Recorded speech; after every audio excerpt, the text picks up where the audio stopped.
তো বন্ধুরা, তোমরা সবাই কেমন আছো? আশা করি তোমরা সবাই ভালো আছো। আর আমি ভালো নেই, ঘুরতে গিয়ে অসুস্থ হয়ে পড়েছিলাম, একটু ঠান্ডা লেগে গিয়েছিলো, গলার আওয়াজ শুনে বুঝতেই পারছো।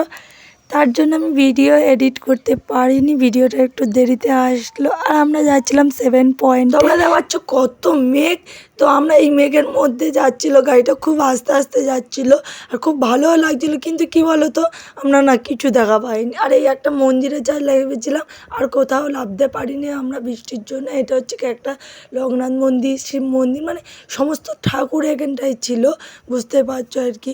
তো খুব ভালো লাগছিলো। আর যখন হেঁটে যাচ্ছিলাম না, পা পুরো ঠান্ডা হয়ে যাচ্ছিলো, খুব ঠান্ডা খুব ঠান্ডা। তারপরে আমরা গাড়ির মধ্যে চুপচাপ বসেছিলাম, সবাই ওরকমই।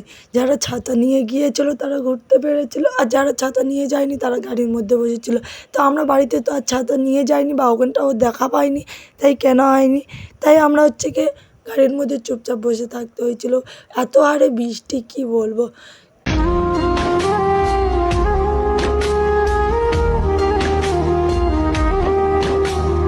7 পয়েন্টের মধ্যে আমাদের 2টো জায়গায় লাভা হয়েছিল, আর 5টা জায়গায় লাভা হয়নি। আর সবাই দেখো শীতে প্যান্ট পরে আসে, আর এখানটা প্যান্ট পরে হয়েছেও গুঁড়োতে হচ্ছে, মানে বুঝতে পারছো কত হারে জল হচ্ছিলো, প্রচণ্ড হারে জল হচ্ছিলো। আর তারপর আমরা চলে এসেছিলাম গাড়ি নিয়ে মেলের কাছে। মেলের কাছে আমাদের লাভিয়ে দেওয়ার কথা ছিল, তখন সবাই মিলে হোলি খেলছিল, খুব ভালো লেগেছে ওখানকার হোলি খেলা। আমাদের আগে দিদি লেগে গিয়েছিলো আর গিয়ে নাচ শুরু করে দিয়েছে। আর ওখানে যা যা গান দিচ্ছিলো না, তুমিও দাঁড়িয়ে থাকতে পারো না, তুমিও নাচবে, তাই আমিও একটু নেচে নিলাম।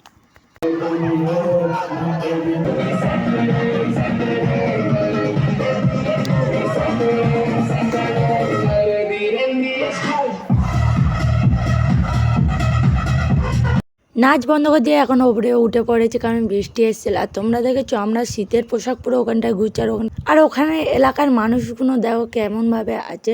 ওখানটায় অবশ্যই ওদের আবহাওয়ার সাথে ঠিকই হয়ে গেছে। কি বলো তো, যে যেটাই থাকে তার আবহাওয়াটা সেটাই ভালো লাগে। তো এই পর্যন্ত ভিডিওটা ভালো লাগলে লাইক, কমেন্ট, শেয়ার, সাবস্ক্রাইব করে দিও। টাটা।